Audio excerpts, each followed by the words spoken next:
Bana, mambo vipi mtazamaji wa Stein TV? I hope upo poa kabisa.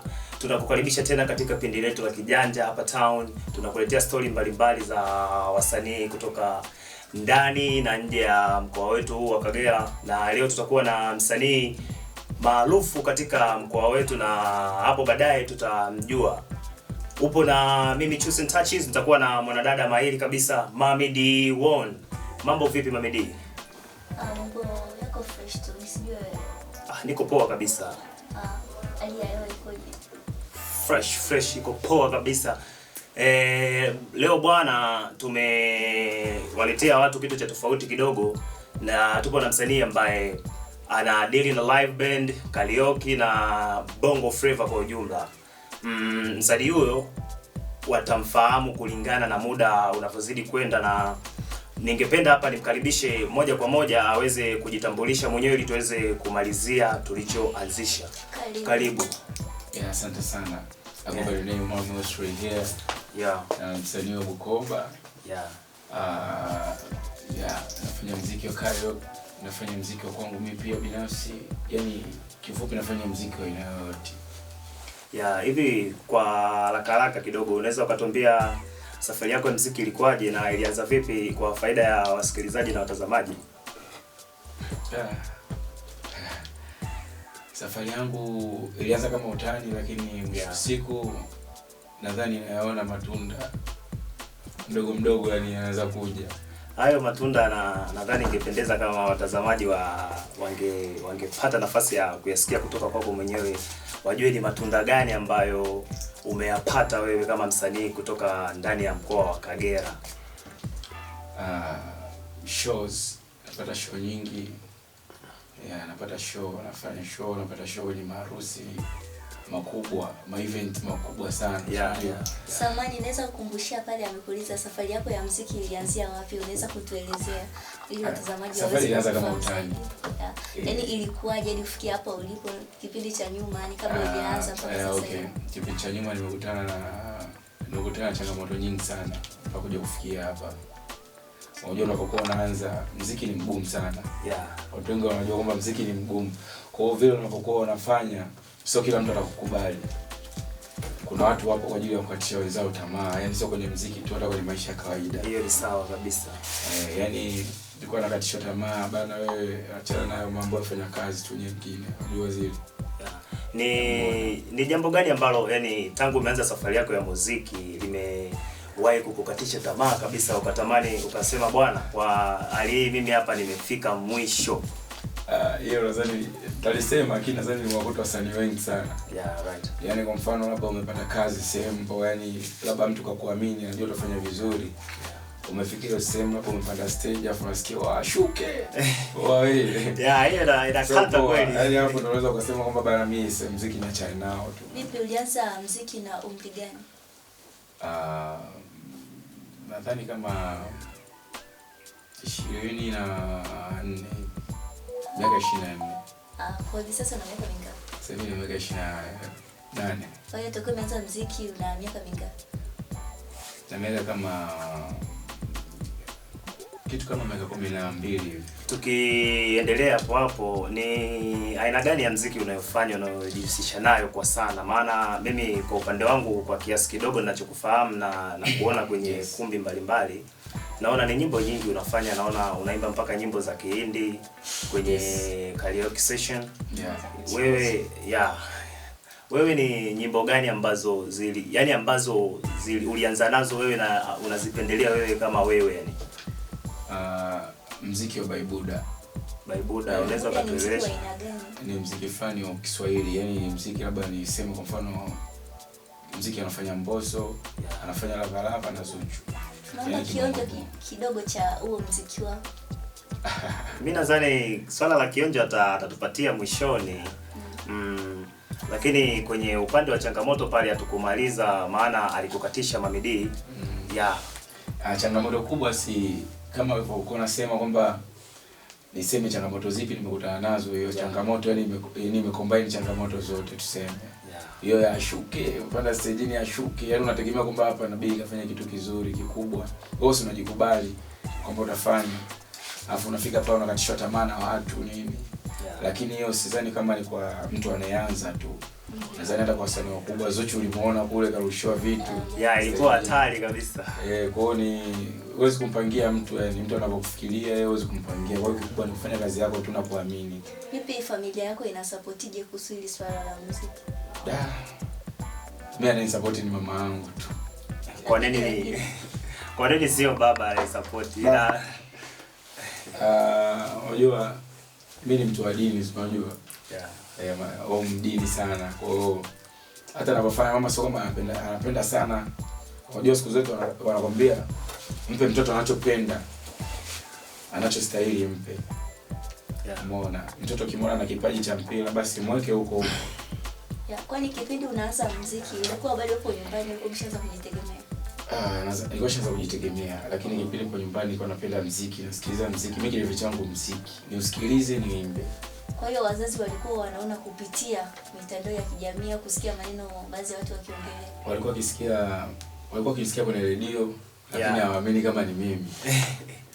End of the day, mama anakuja kuwatch, aingia YouTube, anakuja kunikutana. Na tuanzie hapo. Ni msanii gani ambaye amekuinspire kuanza kufanya muziki? Yaani mpaka ulipofika leo, yani unasema huyu bwana ndo msanii wa kwanza ambaye mimi nilitamani kuwa kama yeye, yani akani-inspire mimi kufanya muziki. Ni msanii gani? Naweza nasema Diamond kipindi hiko. Diamond wa kipindi hiko, so sasa hivi. Kwa nini sasa hivi ana nini? Yaani yule akipindi kile. Sasa hivi muziki umebadilika, ujue. Muziki wa zamani sio kama sasa hivi. Yaani muziki wake wa zamani ndio ulinifanya mpaka unajua alikuwa anagusia kila sehemu, anagusia maisha. Umeona, anagusia maisha ya kawaida watu, yani maisha yanayotuzunguka sisi. Likitokea tukio sijui ipo nalo. Unaona mabomu ya Gongo la Mboto. Kwa hiyo kuna baadhi ya nyimbo ambazo zilikufanya wewe uvutiwe naye na akawa role model wako. Yes. Kama nyimbo gani? Kuna nyimbo nyingi, unajua watoto wa 2000 sasa hivi nadhani hawezi kuzijua. Yaani hata niseme nyimbo niimbe hapa, amna anaweza akaifahamu, lakini Diamond akisikia na anajua kabisa ushabiki wangu. Basi tujuze na sisi tujue ni nyimbo gani. Inaitwa Naumia. Hiyo nyimbo wazani hata hujawahi kusikia nyimbo yote. Yes. Diamond.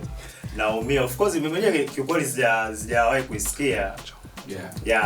Ingekuwa bora zaidi kama tungepata kionjo kutoka kwa.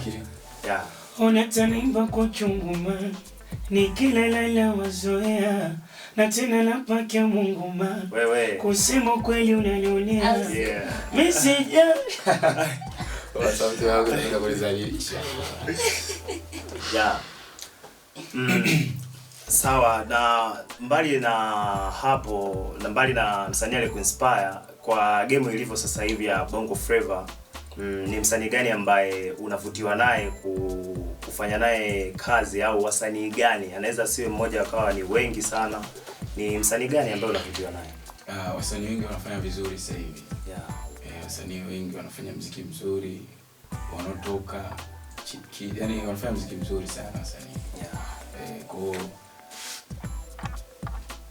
naweza nikasema yani wanaofanya muziki mzuri wanajulikana kiufupi. Kwa hiyo naweza kataja watu wengi sana.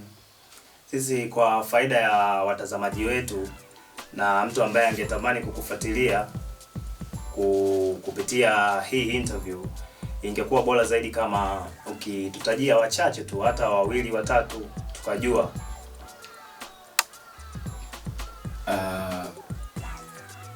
Kuna Mbosso anafanya muziki mzuri.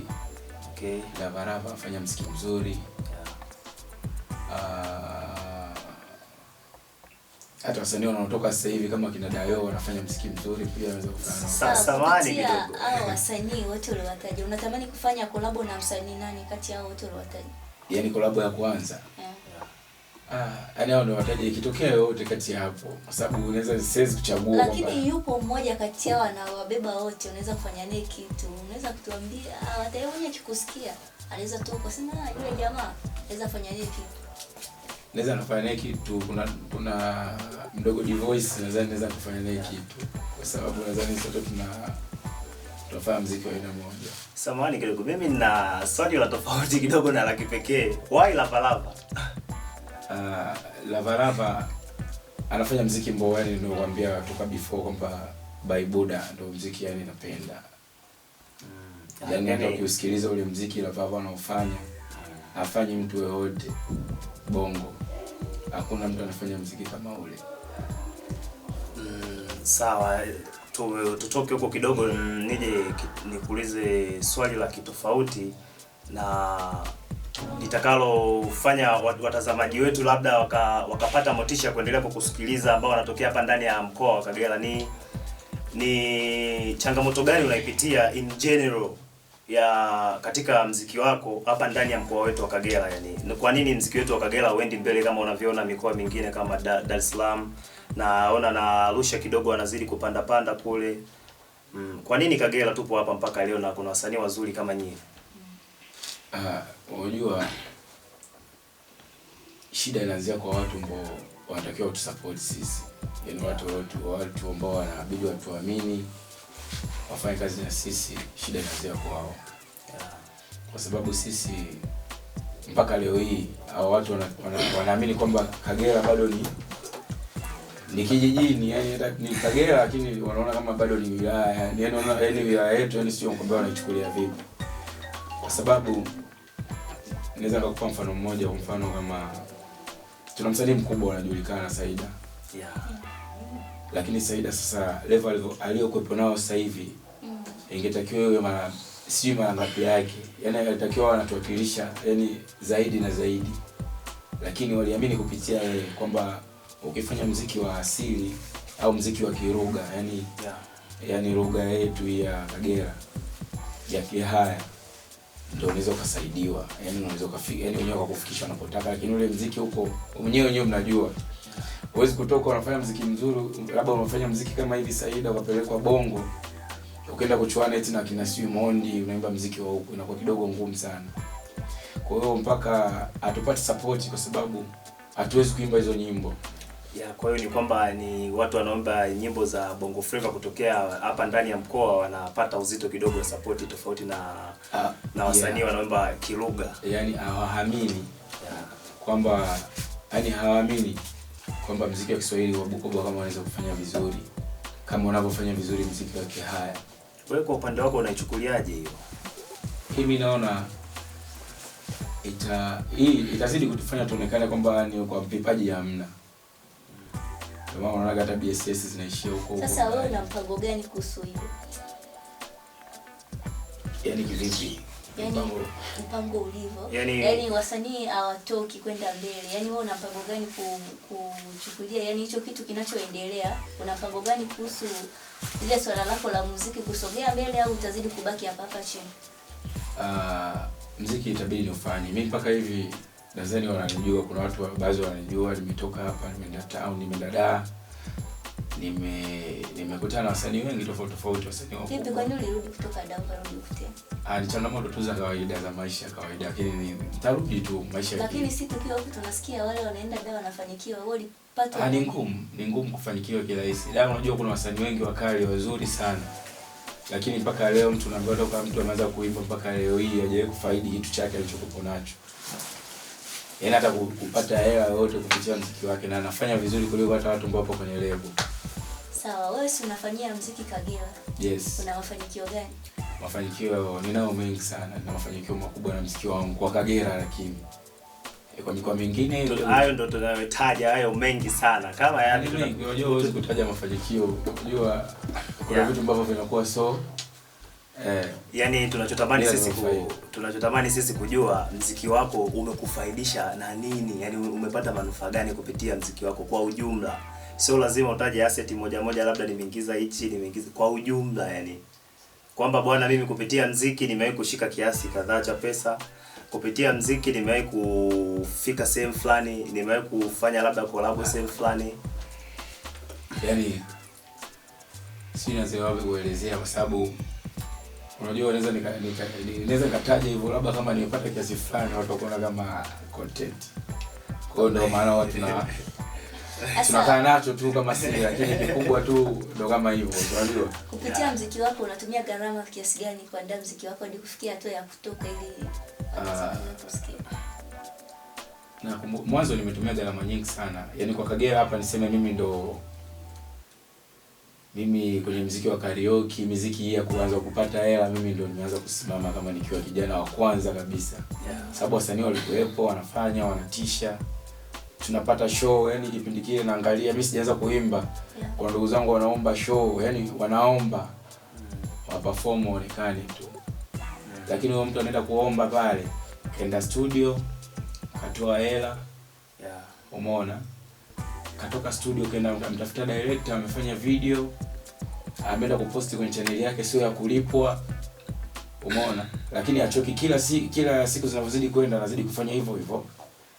Yaani hajui hatima yake ni nini. Ile vitu vyote kabla sijaanza muziki nilikuwa navifuatilia sana na viangalia. Sababu mimi muziki nimefuatilia nikiwa mdogo. Kwa hiyo nilikuwa naangalia naona kama amna bana, mimi nahitaji nje tofauti. Na utofauti wangu ndio umenifanya mpaka leo hii nimesimama kama Amiwaya, Amiwest. Tuanzie hapo kwenye kuja tofauti. Una ngoma ambayo unatarajia kutoa hivi karibuni ama ngoma yako ya mwisho umetoa lini kwanza? Mara mwisho sasa nimetoa ngoma muda mrefu sana. Yaani kuupload nyimbo nimeupload muda mrefu sana. Nadhani itakao kuwepo sasa hivi na kama miaka 2 mwaka mmoja na nusu. Sasa kupitia hapo, yani mashabiki zako ambao wanakufuatilia mpaka sasa hivi wategemee nini kutoka kwako? Wanabidi wategemee vitu vizuri sana. Kwanza wenyewe wamemiss. Of course. Since zinaita kama vitu gani, maana kuna kwenye muziki kuna mabadiliko.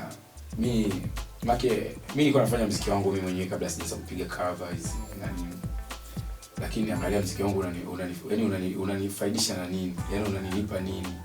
Of course. Ndio kama nilikuwa nikiwaambia bana, nenda studio nimerekodi nyimbo labda 100,000 nimefanyiwa Kitonga labda kama hivyo. Nimetoka nimeenda kushutiwa kideo labda hivyo, yani unajua director anataka hela fulani afu nimemaliza video nimeipost sasa. Kwa hiyo nowadays unajihusisha sana na kufanya covers na karaoke kwenye ma club. Yes. Na vitu kama hivyo. Na tuanzie hapo. Na kipindi unafanya nyimbo ni kitu gani kilichokuwa kinakupa msukumo wewe upate nguvu ya kuandika mashairi? Maana mimi kwa upande wangu mashairi yako na baadhi ya nyimbo zako bwana nimezisikiliza. Kuna kitu ndani, that's why upo hapa leo. Msukumo huo unautoa wapi kwa upande wako? Yani muziki kwanza naweza kusema labda upo ndani yangu yani. Kwa sababu hata mimi mwenyewe sikuwa najua kama naweza nikafanya kitu kama hiki, unajua. Nilikuwa naamini sana kwenye mambo mengine tofauti. Nilikuwa nafanya shughuli zangu tofauti, najikuta ni kitu ambacho kipo. Nikajaribu kufanya, nikajikuta nafanya vizuri kwa sababu hata muziki naofanya sasa hivi, kwa sababu mimi nafanya muziki wa aina yote. Hata muziki naofanya sasa hivi kwa muziki wangu. Kwani kwa muziki wako mashairi unaandika mwenyewe au unatunga? Naandika mwenyewe, kwanza nawaandikia wasanii. Msanii gani ambaye mkubwa hapa ndani ya mkoa au Tanzania kwa ujumla ambaye amewahi kukutafuta labda Amiwest, niandikie nahitaji mashairi ya aina fulani ya muziki wa aina fulani, labda unanisaidia vipi kuhusu hilo? Msanii gani ambaye amewahi kukutafuta? Kwa msanii mkubwa nadhani hayupo. Hapa mkoani Kagera ni kwa wasanii wadogo wa kushamadikia nani? Mimi nimeandika hadi Mwanza hapa na ngoma niko naangaika kuipush. Kwa majina yao huyo msanii unayemwandikia. Yaani kwa jina lake unaweza kumtaja au ni siri yake? Naweza kumtaja, anaitwa Van Cotro, yuko Mwanza. Hiyo ni nje ya mkoa. Unaongelea mkoa huu? Naongelea ndani ya mkoa Kagera. Gamna ngoja tu. Tuache tu. Ila wapo wanajijua tu. Kwa hiyo mwatuzia siri, tunaita siri ya kazi. Kwa sababu mambo ya kuandikiana hata wasanii wakubwa wanaandikiwa, lakini of course ukiona mtu kasema kama andikia msanii labda hivi na hivi ndio kama kuna namna fulani utasababisha ugomvi. Sawa. Sasa bwana, katika hizi changamoto za maisha na utafutaji ni kwamba unategemea hizo performances za karaoke tu, muziki tu kwa ujumla? Yaani ni kitu gani unachojihusisha kingine tofauti na muziki? Unajihusisha na kazi gani labda? Mimi nifanya biashara. Ndio tunataka kujua biashara gani. Unaweza ukajizolea wateja hapa. Biashara yangu inajiuza tu. Yaani niko kwenye kampuni. Kampuni gani? Au ni siri? Sio siri, lakini nipo kwenye kampuni ya sigara. Hapa mkoani Kagera ipo kampuni? Yeah. Inaitwaje? MTT. Sawa bwana. Tutoke upande huo kidogo. Ni ukipata nafasi sasa hivi ya labda ukapata mdhamini, ukapata management, ni kitu gani labda cha kwanza ambacho unaweza ukafanya, au ni aina gani ya muziki wa kwanza ni ambao unatamani kuifanya mpaka sasa hivi? Kwanza nikipata management, nadhani huo muziki wa cover au karaoke nadhani utakuwa ndio mwisho wake. Lakini sifanyi nyimbo, zipo studio nyimbo, yani naendelea kufanya muziki wangu kama kawaida. Najua yani siku ipo moja. Au nikiamua nitoke ndio nimetoka mazima kabisa. Nasema nasimama huko. Acha hasara zinilambe. Najua faida zitatokea. Kwa hiyo ni kitu gani cha kwanza ni ambacho nasema bana, mimi nimepewa pesa hii hapa. Yes. Utafanya kitu gani tofauti na kuachana na makaraoke hayo, kuimba live band? Ni kitu gani utakachokifanya? Yaani nimepewa pesa yani kwa ajili ya muziki wangu. Maki nikiwa na hela nadhani ndio, yani unapokuwa na hela ndio unavyofanya muziki mzuri. Kwa sababu mimi nitaona uwezo wangu wa kuandika umeishia hapa, basi nitamtafuta mtu anayeandika zaidi yangu. Mimi nitamlipa, nitatafuta studio kubwa nzuri ambayo inafanya vizuri, nitalipa. Umeona, lakini naweza nikamtafuta msanii mkubwa nikamlipa. Ina maana zile nitakazokuwa nimetumia na uhakika kabisa, yani asilimia kadhaa hela inaweza ikarudi na ikazidi. Bana, tunahitaji management bwana. Simziite msanii tunaye hapa, ni mwandishi wa mashairi na anaandika mwenyewe, kipaji anacho, sauti anayo. Ni wewe tu bwana. Tupo hapa na bwana Hami West, anaendelea kutujuza kile anachopitia kwenye maisha yake ya muziki na nje ya muziki pia. Niambie Mami D. Okay. Mimi msanii tumeweza kupiga story, tumeuliza maswali mbalimbali, lakini naweza kuuliza, una familia? Vipi mke wako anachukuliaje swala lako la muziki? Okay, swali lako hilo mzee. Mambo wasema. Mke wako anachukuliaje? Si kwenda ukiwa unaenda kufanya karaoke, si muda mwingi huwa wanafanya usiku. Alafu kuna mabinti, kuna nini? Kikweli hamna mwanamke anapenda, hata kama niko upande wa watu wengine. Wanawake walio wengi yani wanawake mwambio wivu. Of course. Unaona, so tunao wivu, so kwamba wanawake ndio mnaye wivu pekee yenu. Kwani wewe vishawishi nini? Sio kuna wadada. Kwa hiyo lazima tu awe na wasiwasi, kwa sababu mara nyingi sana anakuambia bana, kwa nini usiachane na hivi vitu bana, ukafanya tu biashara yako tu, lakini sasa ukiachana na yote wewe unaepukaje hivyo vishawishi? Kila kitu ni kuwa na misimamo tu. Kwa sababu hata mnada ungekuwa mzuri, kila anayekutongoza unamkubali, ungekuwaje? Sasa ni hapo kwenye msimamo, ni kwamba kuna baadhi ya changamoto unazipitia kutokana na umaarufu ulionao hapa ndani ya mkoa wa Kagera. Changamoto ni nyingi. Yaani changamoto lazima uzipitie tu. Hata kama usiwe mkubwa sana. Yaani ukishajulikana kwamba uko kitengo fulani labda huku mtu anakufuata. Ukishajulikana kwamba sio nini wewe hivi. Sawa. Sasa unawezaje kumanage maisha yako binafsi na maisha yako ya muziki, yani ya kisanii? Naweza kwa sababu mwanzo ilikuwa ngumu.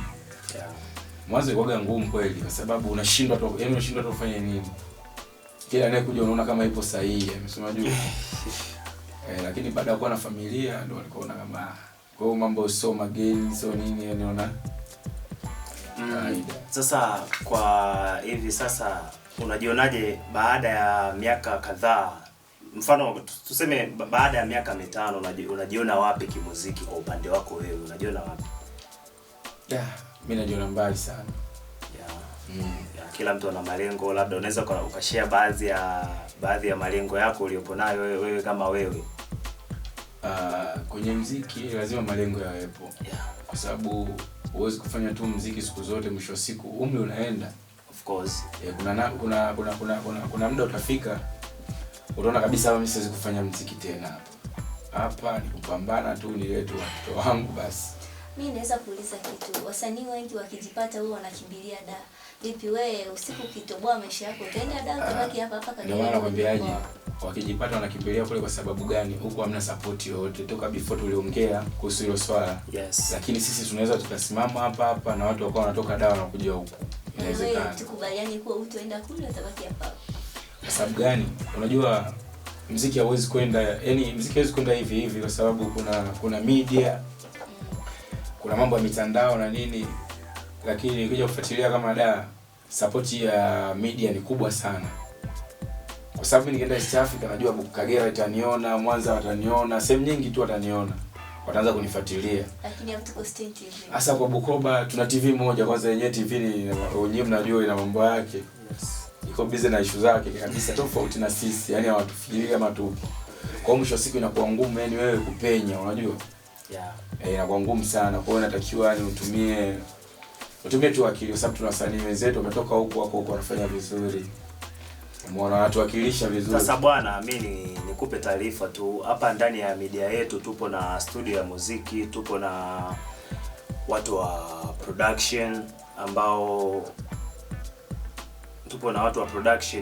ukiweza kushirikiana nao unaweza ukatoa kitu kizuri kio hapa ndani ya mkoa. Tupo na producers wakali, wakina Dick Engineers, wapo maproducer, wapo ma video directors wengi ambao wanaweza wakakufanyia kitu kikatoka super. Yes. Yeah. Sasa ni ushauri gani ambao ungependa kuwapa wasanii wanaochipukia, ni mtu ambaye anataka kuanza na muziki? Maana kwa ulivyotuambia una miaka zaidi ya 4 kwenye game. Sasa mtu ndo anataka kuanza sasa, anatamani huwa anaimba zake huko kimtaa, anatamani sasa ingie kwenye tasnia sasa rasmi. Unampa ushauri gani? Kitu cha kwanza, unajua muziki ukitaka kufanya uupende. Ukishapenda muziki na wewe utakupenda kama unavyopenda kazi na kazi zitakupenda. Yes. Utakapompenda mke wako na ndivyo atakapokupenda pia. That's right. Kwa hiyo inabidi kati ya hivyo vitu yani vioane. Yaani hii muziki sio kwamba eti ufanye tu, yani unajua kuna kila mtu anafanya muziki kwa target zake anazojua. Yeah. Kuna watu wanafanya kwa ajili ya maisha, kuna watu wengine wanafanya kwa ajili ya madem. Yes. Bana demo anione nimwimbie dem mimi kisha nitamwambia dem mwingine nimchukue hivyo, unajua. Yeah. Kwa hiyo kila mtu ana mawazo yake anafikiria. Sawa. Ni makosa gani wasanii wachanga wanatakiwa kuepuka? Makosa gani wasanii wachanga wanatakiwa kuepuka? Labda niliweke sawa hilo swali, yani tuliweke kitofauti kidogo yani. Mfano mtu akisema bwana, kwenye makosa ambayo umewahi kufanya, ni kosa lipi unatamani msanii anayeanza naye asija kalipitia hilo kosa yani? Labda ni kuna kitu kikubwa labda kwenye uanzaji wako kwenye kipindi ambacho unajitafuta wewe kama msanii, kuna kosa labda ulilifanya likakukatisha tamaa au likakurudisha nyuma kidogo, yani kupitia hilo kosa. Yeah. Ujuaji. Kwa nini ujuaji? Yani ukishajikuta mjuaji tayari hamna msaada wowote, unajikuta unabaki peke yako. Nile kile kitu naifanya unajua. Yani nichukulie tu mfano. Labda wewe ndo producer sasa. Alafu ndo mara yangu ya kwanza mimi kuja studio kwako. Alafu maelekezo mimi yanakuwa mengi, alafu mambo ya studio sijui ila nakuelekeza sana. Unaniambia nifanye hiki, nakwambia hamna. Nataka nifanye hivi. Wewe nisikilize mimi, sina kulipa. Yeah, of course. Mwisho wa siku utapata kazi nzuri. Utaishia yani ndio hivyo, yani sio kwenye studio tu naongelea, yani hata kwenye maisha ya kawaida pia. Yeah. Dharau haitakiwi. Inatakiwa na discipline. Yani sio kwa mkubwa, sio kwa mdogo. Yani ukitaka ufike malengo, yani unatakiwa kila mtu yani umuone ni sahihi kwako. Tulikuwa na Hami West na ameweza kutufungukia mambo mbalimbali kuhusu muziki wake na changamoto mbalimbali alizopitia, na tutampatia nafasi ya kuweza Kabla ya yote tunaomba utupatie kionjo kidogo ili watazamaji waweze kukisikia na waweze kukifurahia.